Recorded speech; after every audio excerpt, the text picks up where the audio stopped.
Hello everyone, स्वागत है आपके अपने YouTube channel online GK GS classes में। आज जो है क्लास 12 के पॉलिटिकल साइंस का 7 पार्ट लेकर आ गए हैं जो 2023 एग्ज़ाम के लिए इम्पॉर्टेंट क्वेश्चंस है। और इसमें जो है हम लोग 10 क्वेश्चंस पढ़ेंगे 61 से लेके 70 तक है। आई 10 क्वेश्चंस जो है पूरा याद करवावे की गारंटी हम लेते हैं। इससे पहले वाले आप एक भी क्वेश्चन नहीं देखे हैं तो आप जाइए, डिस्क्रिप्शन में एगो लिंक देवल गई है 2023 टॉपर बैच पॉलिटिकल साइंस का, जिसमें पूरा क्वेश्चन डालल गई है। आप जाकर देख सकते हैं, है कि नहीं। अब जो है हम बातें करते हैं याद कैसे करेंगे। तो पहले क्वेश्चन है 61 नंबर कि गैर कांग्रेसवाद से आप क्या समझते हैं। गैर कांग्रेसवाद से आप समझते क्या हैं। तो गैर कांग्रेसवाद से हम ये समझते हैं कि जब कांग्रेस पार्टी थी, जब एकदम बढ़िया से चल रही थी, तो कुछ ऐसन भी आदमी थे जो कांग्रेस के खिलाफ हो गए थे, यानी कि कांग्रेस पार्टी को छोड़ दिए और अलग जाके आंदोलन करने लगे और कांग्रेस में रहे वाला लोग के भड़कावे लगे कि कांग्रेस खराब पार्टी है, कांग्रेस जो है गरीबों पे अत्याचार कर रही है और लोकतांत्रिक शासन कर रही है, कि कांग्रेस से तुम लोग निकलो और एगो नया हमनी के पार्टी बनावल जाए। ओकरे कहल गया गैर कांग्रेसवाद। कहे के मतलब कि हम अपन परिवार में रह रहे हैं, आप परिवार से बाहर निकल गए, अपने परिवार के शिकायत करके सबके फोड़ रहे हैं, वो कहलाएगा परिवारवाद। तो उसी प्रकार गैर कांग्रेसवाद, यानी कि कांग्रेस में पहले था लेकिन कांग्रेस से अब निकल गया और कांग्रेस में रहे वाला आदमी के भड़का रहा है कि कांग्रेस जो है गलत काम कर रहा है, गरीबों पे अत्याचार कर रहा है और लोकतांत्रिक शासन कर रहा है, तुम इससे बाहर निकलो, तो वो कहलाया गैर कांग्रेसवाद। और इसकी शुरुआत जानते हैं कौन किए थे? राम मनोहर लोहिया जी किए थे। ठीक है, बस समझ गए होंगे आपकी गैर कांग्रेसवाद से अब क्या समझते हैं। नेक्स्ट है कि लोकसभा में विपक्ष का नेता कौन होता है। सबसे बढ़िया और सबसे ज़्यादा पूछे जाने वाला प्रश्न ऑब्जेक्टिव में भी होता है कि लोकसभा के में जो है विपक्ष के नेता अभी कौन हैं। आपको एक कमेंट बॉक्स में बताना है कि लोकसभा में विपक्ष के नेता कौन हैं। चलिए ठीक है, हम आपको समझाते हैं कि नेता होता कौन है। तो लोकसभा में जो है पक्ष का नेता जो है, पक्ष का नेता कौन होता है? तो जीता हुआ प्रधानमंत्री होता है। लेकिन विपक्ष का नेता कौन होता है? तो हारल जितना भी पार्टी है ओकरा में से सबसे बड़का पार्टी को जो है उसको कहल जाता है कि आप अपना एगो नेता बनाइए जो जीतल पार्टी के विरोध करे। सपोज दैट एग्जाम्पल से हम समझते हैं, जैसे कि बीजेपी के सरकार बना सर, ठीक है, तो बीजेपी के सरकार बना तो एक एगो का बनेगा, प्रधानमंत्री बनेगा। ठीक है, प्रधानमंत्री। लेकिन बाकी सभी पार्टी जो है हार गई है, तो बाकी जो पार्टी हारी है तो ओकरो एगो नेता बैठेगा लोकसभा में, तबे न जीतलका के जो है विरोध करेगा। तो वो कौन बनता है? जो बनता है ओकरे विपक्ष के नेता कहल जाता है। लेकिन वो बनता कब है? जैसे बीजेपी जितना सीट जीतल है ओकर 10% आपको सीट जीतना होगा। एगो एग्जाम्पल से समझिए, मान के चलिए कि बीजेपी 100 गो सीट जीत के प्रधानमंत्री अपन बनाया, तो आप विपक्ष के नेता कब बनिएगा?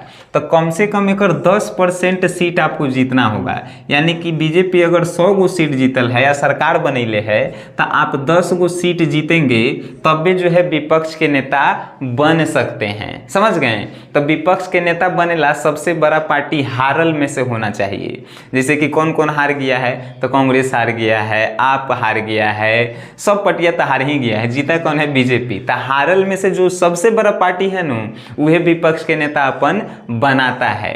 तो जानते हैं कौन है बड़ा पार्टी? कांग्रेस है, सब कोनो जानता है, तो वो अपन एगो बनाएगा। लेकिन एक और बात है, 2014 से जो है विपक्ष के नेता के लायक कौनो पार्टी हिले नहीं है। काहे कि 2014 से कोनो ऐसा पार्टी नहीं है जिसने जो है जीतल पार्टी के 10% भी वोट जो है उसके पास है। ये बात आप समझिएगा। अब जो है बात करते हैं कि रंगभेद की नीति क्या है। रंगभेद की नीति एक्चुअल में जो है दक्षिण अफ्रीका से स्टार्ट की गई थी, साउथ अफ्रीका से। रंगभेद यानी कि रंग के आधार पे लोगों में भेदभाव करना, कि कोई आदमी गोरा है तो कोई आदमी काला है। एक्चुअल में 1948 से ये जो है स्टार्ट हुआ। लेकिन नेल्सन मंडेला नाम के एक व्यक्ति हैं जिन्होंने इसको खत्म करने का प्रयास किया, बहुत ज़्यादा संघर्ष किए और लास्ट में जो है 1998 में 1998 में जो है खत्म ही कर दिए। ठीक है, रंगभेद के नीति को जो है आपाथैट भी जो है हम लोग बोलते हैं, ठीक है, आपाथैट भी बोलते हैं रंगभेद की नीति को। रंगभेद की नीति कहे का मतलब कि रंग के आधार पर लोगों में भेदभाव करना है कि कोनो करिया है तो कोनो गोर है। आई साउथ अफ्रीका में बहुत ज़्यादा किया जाता था, ठीक है। अब जो है शिमला समझौता क्या है? शिमला समझौता क्या है? तब भारत और पाक के बीच युद्ध होता था। ये हमनियों वहीं देखिए कल के जो है मैच हुआ जिसमें जो है हमनी के जीत गए, ठीक है। तो शिमला समझौता जो है क्या, तो शिमला समझौता में जो है इंदिरा गांधी भारत के प्रधानमंत्री और वहाँ के जो है प्रधानमंत्री आए जुल्फिकार अली भुट्टो, ये दोनों व्यक्ति आए और दोनों भारत पाकिस्तान के युद्ध जो हो रहा था उस पर एगो संधि किए। संधि मतलब कि मिलावे वाला, यानी दोनों देश में झगड़ा उगड़ा नहीं होके उसके लिए एगो संधि किए। आ कहाँ पे बैठ के किए थे? तो शिमला में किए थे। तो शिमला में समझौता किए कब? 1971 में, 1971 में शिमला में भारत पाक के बीच एगो संधि हुआ, समझौता हुआ, जिसे शिमला समझौता के नाम से जाना गया। इसमें कौन कौन आए थे? तो इंदिरा गांधी आए थे और पाकिस्तान के तरफ से जुल्फिकार अली भुट्टो आए थे। अब बात करते हैं कि अयोध्या विवाद से आप क्या समझते हैं। दुनिया के सबसे आसान प्रश्नों में से एक है जो न्यूज़ में इतना दिन छाया रहा है कि अयोध्या विवाद से आप क्या समझते हैं। अयोध्या विवाद का मतलब ही होता है कि अयोध्या में राम मंदिर और मस्जिद बनाने के बीच विवाद, ठीक है। हिंदू धर्म के लोग कह रहे थे कि हमर मंदिर बनेगा राम जी के, तो मुस्लिम धर्म के लोग कह रहे थे कि हमर जो है का बनेगा, तो मस्जिद बनेगा। दोनों आपस में भाई है लेकिन फिर लड़ जाते हैं लोग, का पता का है। तो अयोध्या विवाद में यही लेकर विवाद हो रहा था। आखिरकार हिंदू धर्म के लोगों ने जो है जीता, सुप्रीम कोर्ट का लास्ट में जो है फैसला आया और वहाँ पे जो है राम मंदिर जो है बनना शुरू हुआ है कि नहीं। तो अयोध्या विवाद यानी कि मंदिरों के निर्माण को लेकर मुस्लिमों और हिंदुओं में विवाद होना ही जो है अयोध्या विवाद कहलाया, ठीक है। अब हरित क्रांति से आप क्या समझते हैं बताइए।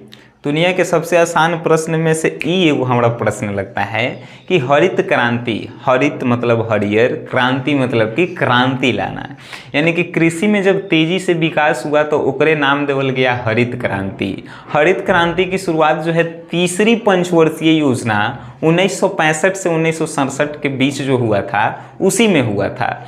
और हरित क्रांति के द्वारा ही जो है जब उत्पादन बढ़ा, खेती में उत्पादन बढ़ा, तो लोग जो है क्या किए कि रासायनिक उर्वरक आया। रासायनिक उर्वरक कहेंगे तो नहीं समझे, लेकिन खेत में छींटे वाला खाद हम कहेंगे तो आप समझ जाएंगे।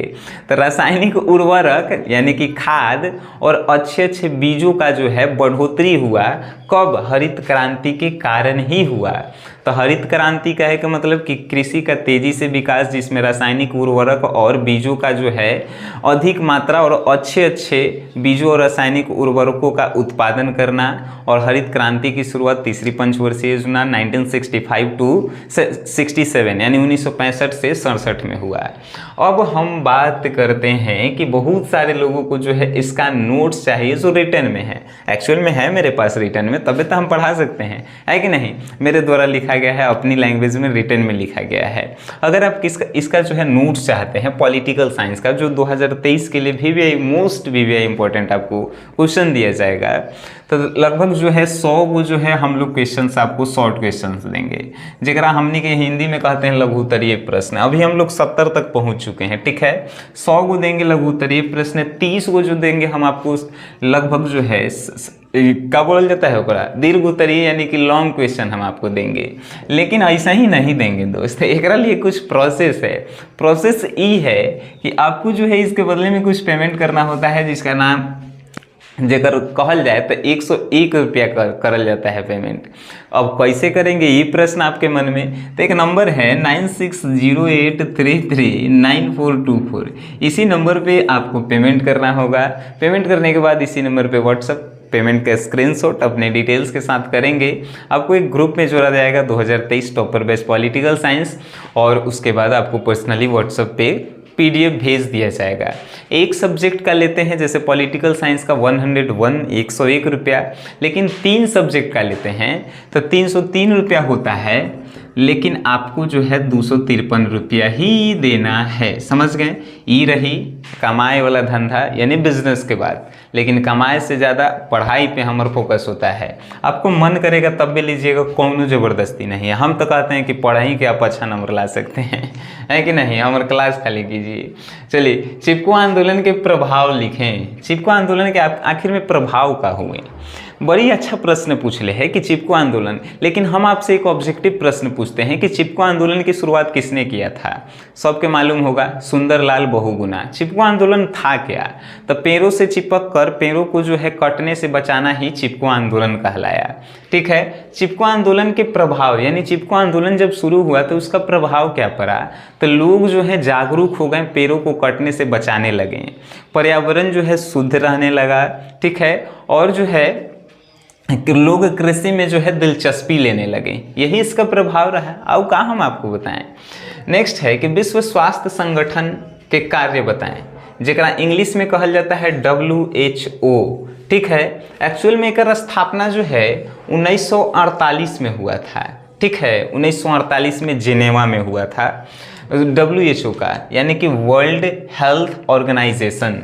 ये काम का करता है, कर प्रमुख काम का होता है। तो वर्ल्ड मतलब कि दुनिया के जितने भी लोग हैं ओकर शारीरिक स्वास्थ्य और मानसिक स्वास्थ्य दोनों ठीक ठाक रहे, इहे के लिए ये काम करता है WHO।